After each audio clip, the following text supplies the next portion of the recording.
우리가 사무엘상 16장 1절을 읽었지만 사무엘서 전체를 한번 두루 보면서 다윗 왕에 대해서 살펴보도록 하겠습니다. 특별히 사무엘상은 사울과 다윗이라는 두 인물을 대조함으로써 우리에게 하나님이 택하시는 왕과 그 택하시는 이유, 택하시는 목적을 보여줍니다. 하나님이 택하시는 왕과 택하시는 목적을 보여줍니다. 우리가 사람을 평가할 때 주로 뭘 보죠? 사람 평가할 때 먼저 신앙을 보고, 그렇죠? 얼마나 예수님을 잘 믿고 헌신되었는가 신앙 보고, 그 다음에 그 사람의 성품을 보고, 그 다음에 그렇게 중요하지는 않지만 그 사람의 인물과 키, 용모 이런 거 보고 집안이 좀 잘 사는지, 부잣집인지, 그리고 학벌은 어느 정도나 되는지 이런 거 보죠. 그래도 거짓말은 안 하시네요. 예 하면 바로 거짓말입니다 하려고 했는데 예를 안 하시네요. 그렇죠? 사실은 우리가 인물을 먼저 보죠. 인물 먼저 보고, 그 다음에 집안 보고, 그 다음에 성품 봅니다. 그 다음에 이제 신앙을 보기도 하는데요. 앞에 두 가지가 워낙 좋으면 신앙은 그냥 패스하기도 하죠. 사무엘상 9장 1절과 2절을 보면 사울은 유력한 사람 기스의 아들이라고 합니다. 그러니까 이 사울은 태어날 때부터 금수저를 입에 물고 태어난 사람이죠. 그런데 거기로 그것도 부족해가지고 키는 모든 백성보다 어깨 위만큼 더 컸다고 합니다. 이 위로 머리 하나 더 컸다는 얘기예요. 좋죠? 좋죠? 예. 그리고 얼굴은 이스라엘 자손 중에 그보다 더 준수한 자가 없다고 합니다. 엄청 좋죠? 좋고 또 엄청 좋습니다. 근데 이걸로 또 그치는 것이 아니라 인품으로 말할 것 같으면 9장 10절에 보면 사울은 집안의 한 사원과 함께 아버지 잃어버린 암나귀, 아버지 기스의 잃어버린 암나귀를 찾으러 나갔을 때 이제 찾지 못하고 하는 그런 이야기들이 나오는데, 그때 그 사환, 집안의 종이죠. 그 종이 하는 말을 귀담아 들을 정도로 겸손한 그런 태도를, 그 인품을 보여줍니다.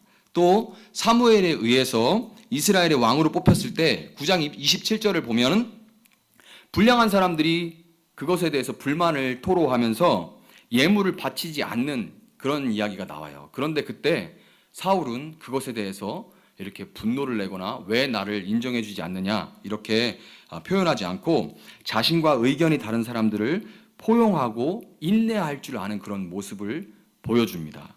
한마디로 말해서 사울은 이스라엘 백성들이 생각하는 모든 이상적인 왕의 조건을 갖춘 사람입니다.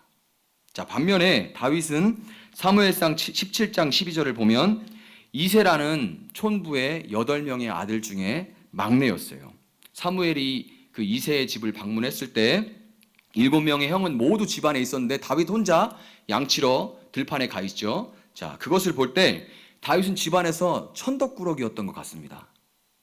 자, 다윗이 쓴 시편 27편 10절에서 다윗은 내 부모는 나를 버렸으나 여호와는 나를 영접하시리이다 라는 그런 고백을 남겼는데요. 이 고백과 함께 유난히 다윗의 어머니에 대해서 성경이 단 한 번도 언급하지 않는다는 그런 사실로 미뤄볼 때 성경학자들은 아마도 다윗의 어머니가 막내 다윗을 낳다가 세상을 떠나는 바람에 다윗이 부모의 사랑도 못 받고 집안에 천덕꾸러기가 된 것이 아니냐 하는 그런 추측을 하기도 합니다. 사무엘상 17장 28절을 보면 이새가 다윗에게 블레셋과의 전쟁에 참전한 그 형들에게 먹을 걸 갖다 주라 하는 심부름을 보내는 장면이 나오는데요. 심부름을 온 다윗에게 제일 큰 형인 엘리압이 불같이 화를 내면서 폭언을 퍼붓는 그런 모습을 우리가 볼 수가 있어요. 나이가 한참 차이가 나는 막둥이잖아요. 나이가 한참 차이 난다. 큰형과 나이가 한참 차이 나는 막내. 그때는 이제 아이가 태어났을 때 먹일 분유도 없고 다 모유를 먹이겠죠.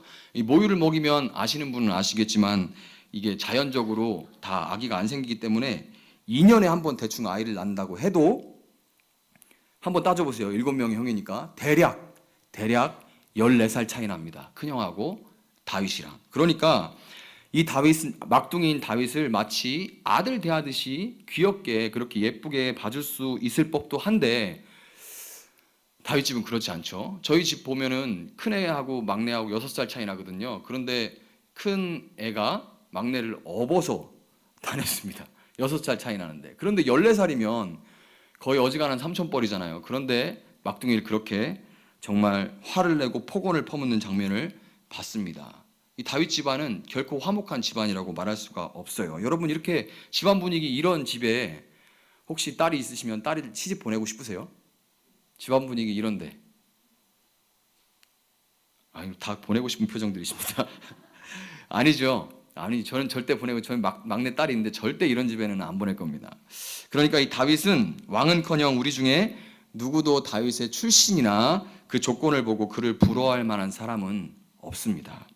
여러분, 그럼에도 불구하고 오늘 본문에서 하나님은 이미 사울을 버려 이스라엘 왕이 되지 못하게 하시고 이새의 아들 다윗을 이스라엘의 왕으로 택하십니다. 객관적으로 볼 때 누가 봐도 사울이 왕의 제목으로 훨씬 적합하죠. 누가 봐도 이것은 뭐 여지가 없습니다. 그런데 왜 하나님은 사울을 버리시고 다윗을 택하셨을까요? 왜 하나님은 이 모든 것이 다 갖춰진 사울을 버리고 다윗을 택하셨을까요? 우리는 그 이유를 왕이 된 이후 그 두 인물의 그 행보를 통해서 그 이유를 우리는 알 수가 있습니다. 다윗과 사울의 왕이 된 이후의 행보를 보면서 알 수가 있어요. 먼저 사울은 왕으로 기름 부음 받은 이후의 패배를 모르고 승승장구를 거듭하는 그런 용맹한 왕이었습니다. 여러분, 사울에 대해서 이런 부정적인 인식을 가지고 있기 때문에 우리는 선입견이 있어요. 그래서 마치 사울이 이스라엘을 망친 폭군처럼 여러분 생각할 수도 있겠지만은, 인간적인 관점으로 볼 때 사울은 450년, 약 450년간 그렇게 이어진 사사기 시대의 혼란을 끝내고 부족 국가에 불과했던 이스라엘이 강력한 중앙 집권적인 왕권 국가가 통일 왕국이 되는 기틀을 놓았고 자주 국방을 확립한 훌륭한 지도자였습니다. 인간적인 관점으로요. 반대로 다윗은 왕으로 기름 부음 받은 이후에 대략 10년 이상을 광야에서 도망자 생활을 하게 돼요. 그러니까 정말 인생의 황금 같은 그런 20대 전체를 현상금 붙은 그런 수배자로 지낸 겁니다. 더군다나 매일 그를 따르는 자들이 남자만 600명이라고 성경이 말하거든요. 그런데 사무엘상 22장 2절은 그 600명이 그냥 숫자만 600명이 아니라 어떤 사람들이었냐면 환난 당한 모든 자와 빚진 모든 자와 마음이 원통한 자라고 얘기해요. 그러니까 사회에 대한 불만으로 가득 차서 성격이 까칠하고 불평불만 많은 사람들이 600명이나 다윗을 따라다녔다는 거예요. 그런데 남자만 600명이라고 하는 것은 남자만 다니나요? 아니죠. 남자가 다니면 항상 짝들이 있죠. 그 아내를 헤아려 보고 또 아이들이 나잖아요. 그러면 대충 헤아려 봐도 약 1,500명에서 2,000명의 사람들이 다윗을 따르는데 다윗은 그들의 먹거리를 걱정하면서 동가숙 서가식 할 수밖에 없는 그런 인생을 살았던 것입니다.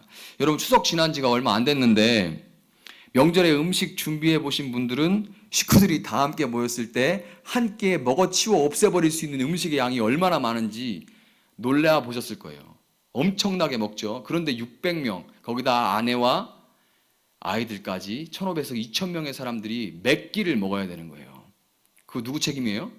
다윗 책임입니다. 다윗이 이 광야 도피 생활을 하는 것을, 이 광야 도피 생활을 어쩌다 한번 야외에 나가서 텐트 치고 캠핑하는 것처럼 그런 낭만적이라고 생각을 하거나 아니면 서부 영화와 같은 모험이 넘치는 그런 생활이었을 거다. 막 말 타고 막 이쪽 저쪽 다니면서 정말 서부 영화 같은 그런 액션 스펙타클한 그런 모습이었을 거다. 이렇게 생각하는 사람들도 있겠지만은 현실은 군대의 추격, 사울 왕의 군대의 추격에 늘 정규군이죠. 그 정규군의 추격에 늘 불안하고 인간들은 뭐가 이렇게 삐뚤어져 가지고 늘 하루라도 사고 안 치고 넘어가는 날이 없고 안락함과는 거리가 멀지만 바람과 찬 이슬이라도 피하려고 이동굴 저동굴 정처 없이 다니면서 다음 먹을 끼니 걱정하는 하루하루의 연속이었던 것입니다. 어떤 학자는 다윗이 결혼을 많이 했던 그 이유 중에 하나로 딸린 식솔들을 먹여 살리기 위해서 아비가일처럼 재산이 있는 연상의 여인들, 그러니까 요즘 말로 하면 밥 잘 사주는 예쁜 누나들, 그 밥 잘 사주는 예쁜 누나들을 만날 수밖에 없었기 때문에 결혼을 많이 하게 된 것이다라고 그렇게 주장하는 학자들도 있습니다. 여러분, 그렇지만은 사람들이 생각하는 이상적인 왕의 조건을 모두 갖춘 사울은 그 가진 역량들을 10분 발휘해서 승승장구하는 그런 왕이 되었는데도 불구하고 그 마음에 평안이 없었어요. 그러나 하나님께 기름 부음을 받아서 왕이 되었음에도 불구하고 점점 자신이 왕이 된 것은 자신이 갖춘 조건들 때문이라고 생각하게 되었고, 그 조건들에 대해서 사람들이 뭐라 하는 그런 세상의 소리들에 점점 집중하게 되었기 때문에 그 마음의 평안을 잃어버리게 된 겁니다. 사울과 아말렉의 전쟁이 기록된 그 사무엘상 15장 13절에서 24절에는 그 사울과 아말렉의 전쟁이 기록되어 있는데, 그 13절에서 24절 전체에 소리라는 단어가 퍼져 있어요. 히브리어로 콜이라고 하는데요. 그 콜이라는 단어가 13절부터 24절까지 여러 군데 퍼져 있습니다. 단어들이. 그 문맥에 따라서 어떤 때는 하나님의 소리, 어떤 때는 백성의 소리, 어떤 때는 소와 양의 소리라고 이렇게 번역이 한국말로 되어 있지만 사실 원문에는 다 그냥 콜이라고 기록되어 있습니다. 양과 소의 소리는 그것들을 전리품으로 끌어와서 백성들 앞에서 자신의 업적과 공로를 자랑하고 왕으로서의 조건을 인정받고 싶어하는 사울의 그 욕망을 청각적으로 보여주는 거예요. 양과 소의 소리는 그 사울의 욕망을 청각적으로 보여주는 겁니다. 그리고 백성의 소리는 아말렉의 모든 소유를 다 남기지 말고 진멸해라고 말씀하신 그 하나님의 소리에 대적해서 제사를 드려야 되니까 양과 소 중에 가장 좋은 것은 남기자고 하는 그런 유혹의 소리였습니다. 그 백성들은 자기들도 그 전리품을 남기고 싶은 마음 때문에 제사를 핑계로 적극적으로 사울을 압박했어요. 왜냐하면 자기들도 전리품을 남겨야 되니까요. 그리고 그 압박하는 백성들의 소리는 정치가인 사울에게는 신의 소리처럼 들렸기 때문에 사울은 하나님의 소리보다 백성들의 소리와 타협하게 됐지만 결국에 그는 자신의 조건, 즉 자기 스스로의 힘으로 왕권을 유지하고 지키고 계속해 나가고 싶은 그런 욕망의 소리에 굴복했던 것입니다. 사울은 기름 부음 왕으로서 아말렉과의 전쟁이라는 그런 일을 통해서 왕 중의 왕이신 하나님을 예배할 그런 사명이 있었죠. 그 일을 통해서 하나님의 영광을 드러낼 그런 하나님의 영광과 하나님의 주권을 드러내야 되는 사명이 있었는데, 오히려 그 일을 잘 처리해서 자기가 인정받고 싶어하는 그런 욕망 때문에 결국 일을 위해서, 내 일과 내가 인정받는 것을 위해서 제사, 그 예배를 수단화시키고 도구화시키는 그런 상태에 빠진 거예요. 한마디로 사울이 왕이고 주인이고 하나님은 사울을 돕는 수호천사, 그리고 비빌 때만 나와서 그 사울의 소원을 들어주는, 다른 때는 아니고 사울이 비빌 때만 나타나서 소원을 들어주는 알라딘의 램프의 지니가 되어버린 겁니다. 자기가 가진 조건에 의지해서 왕자를 유지하려고 했던 그 사울은 키가 다른 사람보다 어깨 위로 컸지만 자기보다 키가 더 컸던 골리앗 앞에서는, 자기가 이만큼 다른 사람보다 뛰어났지만 그보다 더 뛰어난 골리앗을 만났을 때는 결국 두려워서 아무것도 할 수가 없었어요. 그리고 골리앗을 물리친 다윗을 향해 백성들이 사울은 천천히고 다윗은 만만이다 하는 그 사람들이 외치는 소리 앞에서 사울은 죽는 날까지 열등감과 불안함, 그리고 질투와 미움에 시달려서 급기야는 악신에 시달리게 됩니다. 사울이 이렇게 악신에 시달렸다는 것은 그의 진짜 주인이 누군지, 그가 누구의 영향력 하에 있었는지를 우리에게 분명하게 보여줍니다. 여러분, 이렇게 우리가 사울을 살펴봤을 때 사울의 삶은 한마디로 소리라는 단어로 요약돼요. 소리. 뭐라고 요약된다고요? 소리. 사울의 삶은 소리로 요약됩니다. 스스로 왕이 되고자 하는 욕망의 소리와 왕을 따르는 사람들을 스스로 만들어야 되기 때문에 귀 기울일 수밖에 없었던 다른 사람들의 소리들, 내가 그들이 나를 따르도록 만들어야 되니까 그들의 필요를 채워주기 위해서는 그들의 소리를 들어야 되잖아요. 그래야 그들이 나를 따라오죠. 그 사람들의 소리, 즉 세상의 소리죠. 이렇게 변덕스러운 세상의 기준과 평가에 맞추기 위해서 사울은 정신없이 살면서 때로 어떤 분량의 어떤 결과를 이뤄내기도 했지만은 그의 인생은 참 평안이 없는 그런 인생이었습니다. 사울은 비록 왕이었지만 이 땅에서 고아와 가부 그리고 나그네와 같은 외롭고 두렵고 무겁고 피곤한 인생을 살다가 결국에는 자신의 명예를 위해서 자살을 택하고야 맙니다. 사실 사울이 이렇게 스스로 죽음을 선택하는 그런 마지막으로 끝난 반면에 하나님이 택하시는 왕인 다윗은 천덕꾸러기 막내요, 또 보잘것없는 초라한 목동에 불과한 자기의 삶을 하나님께서 오직 은혜로 택해 주셨다는 것을 분명히 알고 믿었기 때문에 평생 자신이 아니라 하나님께서 오직 하나님만 이스라엘의 왕이라고 인정하고 살았어요. 하나님이 그의 왕이셨기 때문에 다윗은 그 아들 압살롬이 반란을 일으키고 모든 백성들이 보는 앞에서 백주대낮에 자기의 첩들과 아버지의 첩들과 관계를 갖는 정말 사울이라면 100번 죽고도 남을 그런 수치스러운 일을 당했지만 자기 인생의 주인이 자기가 아니라 하나님이기 때문에 하나님께 뜻을 구하면서 끝까지 견뎌낼 수가 있었습니다. 그는 무너지지가 않을 수 있었던 거예요. 사울의 질투로 인해서 민중의 영웅이었고 또 왕의 사위였음에도 불구하고 억울하게 도망자 신세가 되고 말았지만 다윗은 도망 중에도 때를 따라 도우시는 하나님의 손길을 경험할 수가 있었습니다.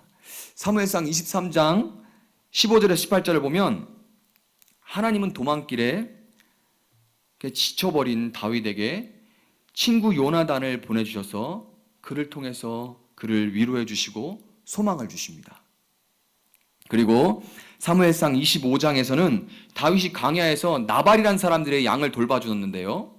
양을 돌봐주고 지켜주다가 이제 양털 깎을 때가 돼서 그동안의 고생에 대한 그 보상을 정중하게 사람을 보내서 나발에게 요청했는데 그 나발이 부하들 앞에서 다윗의 그 부탁을, 정중한 부탁을 아주 모욕적으로 거절하게 됩니다. 그래서 다윗이 완전히 자존심이 무너지는 바람에 이성을 잃어버리고 나발을 죽여버려야겠다고 그렇게 아주 이성을 잃어버리고 흥분하는데 그때 하나님은 아비가일의 입을 통해서 그를 진정시키고 위로하심으로써 다윗이 전쟁 영웅에서 하루아침에 살인자가 될 뻔한 돌이킬 수 없는 큰 실수를 저지르는 것에서 그를 보호해 주십니다.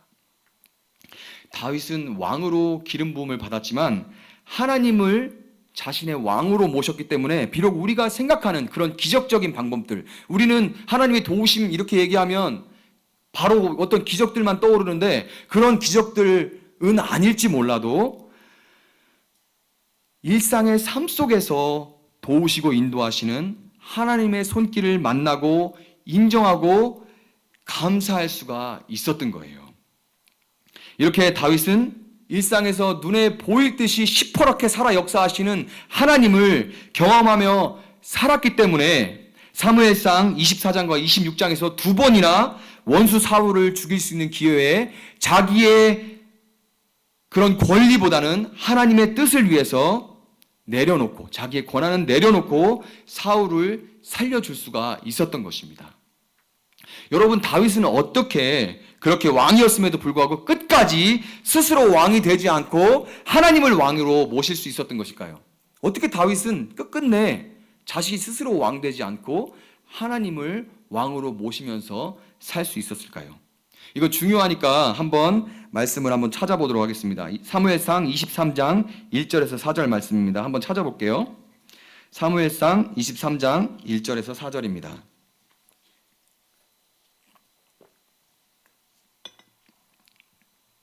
자, 한번 읽어보도록 하겠습니다. 한 목소리 읽습니다. 사람들이 다윗에게 전하여 이르되 보소서 블레셋 사람이 그 일날을 쳐서 그 타작마당을 탈취하더이다 하니 이에 다윗이 여호와께 묻자와 이르되 내가 가서 이 블레셋 사람들을 치리이까 여호와께서 다윗에게 이르시되 가서 블레셋 사람들을 치고 그 일날을 구원하라 하시니 다윗의 사람들이 그에게 이르되 보소서 우리가 유다에 있기도 두렵거든 하물며 그 일날에 가서 블레셋 사람들의 군대를 치는 일이리까 한지라 다윗이 여호와께 다시 묻자온대 여호와께서 대답하여 이르시되 일어나 그 일날로 내려가서 내가 블레셋 사람들을 네 손에 넘기리라 하신지라. 아멘. 우리가 읽은 이 구절들에서 반복되는 말이 무엇인지 여러분 찾으셨어요? 반복되는 말이 뭐죠? 다윗이 여호와께 묻자와 또 다윗이 여호와께 다시 묻자온데 우리가 이것이 반복되는 것을 찾을 수가 있죠. 여러분 사울의 삶이 소리로 요약됐다면 다윗의 삶은 묻자와로 요약됩니다. 뭐로 요약된다고요? 묻자와로 요약됩니다. 다윗은 그 내면의 욕망의 소리가 시키는 대로 내 마음대로 결정하고 싶을 때 사람들의 이런저런 소리가 들려올 때 여호와께 묻자와의 자리로 나감으로써 사울이 들었던 소리가 아니라 하나님의 소리를 들을 수가 있었던 것입니다. 아멘. 비록 고달픈 인생이었지만 그래도 다윗은 기도 가운데 하나님과 동행하고 하나님의 임재를 경험했기 때문에 모든 조건을 다 갖춘 사울은 누릴 수가 없었던 세상이 줄 수 없는 평안을 누릴 수가 있었던 거예요. 그리고 사울이 걸어갔던 스스로 왕되는 멸망의 길이 아니라 하나님의 뜻을 따르는 하나님이 택하시는 왕의 길을 갈 수가 있었던 것입니다. 아멘입니까? 여러분 이것이 바로 하나님께서 사울을 버리고 다윗을 택하시는 이유입니다.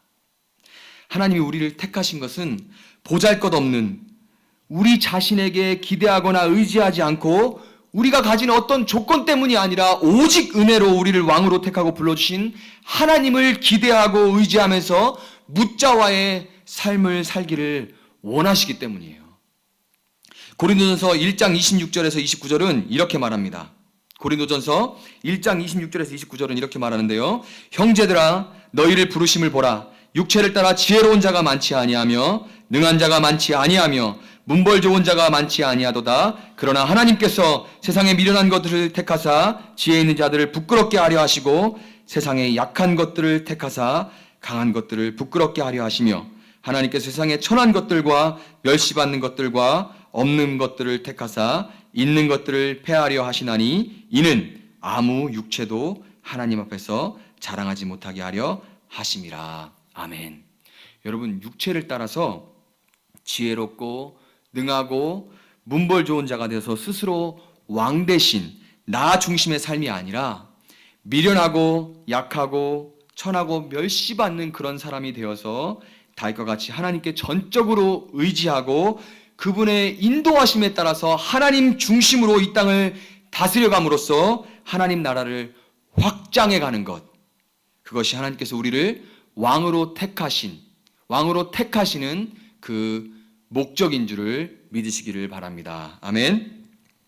여러분 제가 작년 7월에 한국에 돌아온 이후에 가장 많이 들었던 질문이 혹시 뭔지 아세요? 제가 작년 7월에 아프리카에 돌아온 이후에 가장 많이 들었던 질문이 뭔지 아십니까? 그거는 한국이 힘들어요? 아프리카가 힘들어요? 이 질문이에요. 정말 많이 들었어요. 한국이 힘들어요? 아프리카가 힘들어요? 이게 누가 맞고 틀리고 그런 문제가 아니기 때문에 답은 대부분 저는 이제 묻는 사람의 의도에 따라서 했습니다. 그 묻는 사람이 표정이 이제 말은 안 해도 아프리카가 힘들겠지. 고생 엄청 했네. 아유 불쌍해서 어쩐데 하는 그런 표정으로 막 이런 표정 있잖아요. 뭐 이런 표정으로 이렇게 저를 보면서 불쌍해서 어쩐데 이런 표정으로 저를 보면 저는 그냥 아프리카가 힘들어요. 이렇게 대답을 했고 그렇게 표정이 이제 물어보시는 그분이 표정이 너만 힘드냐? 나도 힘들다. 이런 표정으로 저를 이렇게 쳐다보시면은 한국이 더 힘들어요. 이렇게 대답을 했습니다. 근데 지금은 저한테 질문하시는 분도 없고 그리고 표정도 안 보이니까 제가 정확하게 답을 하자면 몸은 아프리카가 더 힘들고 마음은 한국이 더 힘듭니다. 왜 그러냐면 이 한국에서는 자꾸만 소리들이 들려오기 때문이에요. 한국에서는 소리들이 들려옵니다. 아프리카에서는 누구 소리를 의식할 필요가 전혀 없이 하나님의 소리만 뭐라고 하시나 그것만 집중하면 되는데, 그것만 신경 쓰면 되는데, 여기서는 사람들이 제게 기대하는 그런 소리들이 들리고 또 그 기대를 만족시켜서 이용수 목사는 천천히 아니고 만만이다 하는 그 소리를 듣고 싶은 내 내면의 욕망이 끊임없이 올라와서 그 소리를 듣게 되는 거예요. 그래서 그게 너무 힘듭니다. 여러분, 사울과 다윗이 살고 있는 세상은 여호와 하나님의 목소리만, 그 소리만 들리는 하늘나라가 아니었습니다. 우리가 살고 있는 세상과 마찬가지로 다른 많은 소리들이 들리는 그런 곳이었어요. 이 땅에서 여러분과 저는 소와 양의 소리, 그리고 백성의 소리를 따라 사는, 스스로 왕된 것 같지만 실상은 악신에게 괴롭힘당하는 삶을 살 것인지, 아니면 하나님의 소리를 따라 스스로는 종된 것 같지만 하나님이 그를 왕으로 세워 하나님의 나라를 이루어 가시는 그런 삶을 살 것인지 우리는 선택해야 합니다. 예수님께서는 이 땅에 사시는 동안에 자신의 욕망과 사단의 유혹의 소리에 절대 넘어가지 않으셨어요. 예수님께서 천하 만국을 보인 다음에 나에게 경배해라, 엎드려 경배하면 이 모든 것을 주겠다는 그 사단의 달콤한 유혹의 소리에 어떻게 대응하셨죠? 예수님께서 모든 것을 주겠다 그랬잖아요. 그런데 어떻게 대응하셨죠? 주 너희 하나님께 경배하고 다만 그를 섬기라, 이 하나님의 소리에 따르시면서 예수님은 사탄을 물리치셨습니다. 아멘. 예수님이 십자가에 달리셨을 때 네가 만일 하나님의 아들이거든 자기를 구원하고 십자가에서 내려와라, 그러면 우리가 믿겠다 하는 그 백성들의 소리에도, 그러면 우리가 믿겠다, 얼마나 유혹돼요. 그런데 그 소리에 유혹되지 않고 끝내 굴복하지 않으셨습니다.